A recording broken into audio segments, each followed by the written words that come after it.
If you think a game's easy, then why don't you try doing a playthrough without losing any hit points? They said it'd be a walk in the park, and I gotta say, they were absolutely right because I really needed to get my mind off of this recording. The question why, you may ask? Sit back and let me tell you the story. I fell down a mountain and ended up in an unknown place called the ruins. A flower told me not to kill anyone this time. Okay, enough of that. I skipped through every dialogue, and if you're wondering why I'm on a neutral reset, it was so I didn't have to fight Omega Flowey. I headed through the ruins with Toriel until she completely abandoned me, and I was expected to survive all the monsters until I stormed into her house demanding an explanation. She told me that she was going to destroy the only door out of here, thus kidnapping me. So, I chased after her and got hit on the first boss in the game. Alright, new plan. I was going to get my revenge by killing the monsters, and the first frog lived with 1 HP! You see Toriel's face right now? That was me at that moment. After recovering from missing my free level up, I started the grind to make up for it as I stormed back into Toriel's house to avenge my past self. After stealing her pie, I followed her down to the dull basement, where she got what she deserved.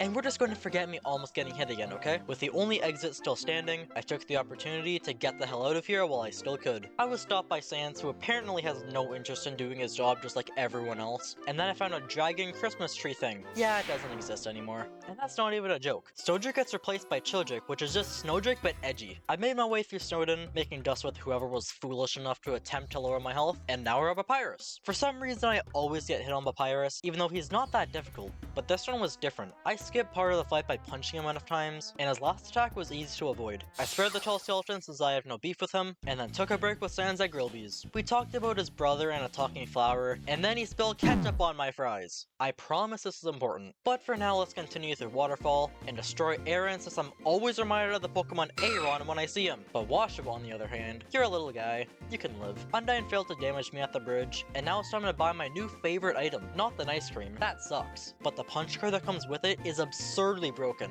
And that's not meaning that's overpowered. This item is literally broken. A single item that most people just ignore is the core of any glitch speedrun. And I'm not even gonna get to use it because I got hit on my dummy.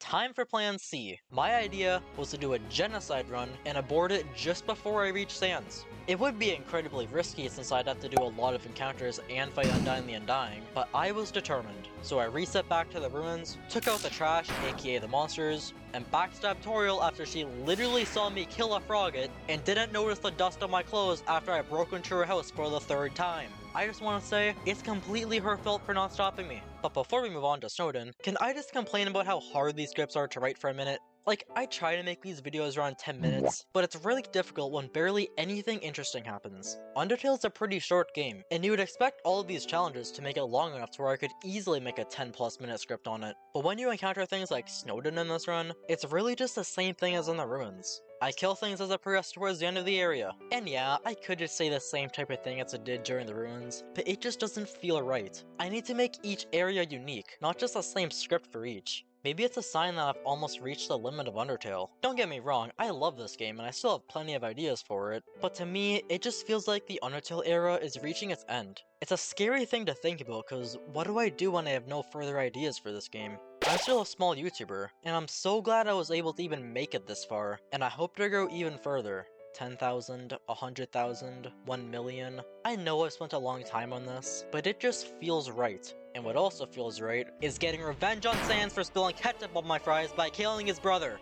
I told you it was important. Waterfall was once again the end of me though, as the monster I once called my friend landed a hit on me, sending me all the way back into the ruins. I started attempt 4 doing basically the exact same thing as attempt 3, and look, we're back at Waterfall. This time, the traitor dies. Or would I be the traitor since I'm the one who did the first attack? It doesn't matter, because now that we have the ballet shoes, nothing stands a chance against us. That dummy fell to a shoe being thrown at him, and this is officially the farthest I've made it. But we had an obstacle coming up that'll be the most challenging enemy in the whole run. I'm pretty good at Undyne though, and the most common attack I can get hit on is the homing spears of pain, but I didn't even get a scratch, and now she's dead. Holland's a really easy area on Genocide since all of the puzzles are skipped and all of the elevators are working right from the start. The Royal Guards and Muffet fell in one hit from the burnt pan, and after we got to Mettaton Resort, I had an idea. Since I suck at getting golden hits with the burnt pan, what if I use the empty gun this run? I almost never use this weapon, so I wanted to try it out. I immediately fought Mettaton Neo to abort the Genocide run, and now the the only boss left is the boss monster himself. It only took 4 attempts to get here, which I thought would be much more, but let's not get cocky, as Asgore can be pretty tricky. I was dealing an average of 200 damage each turn, which felt low to me considering I was level 16,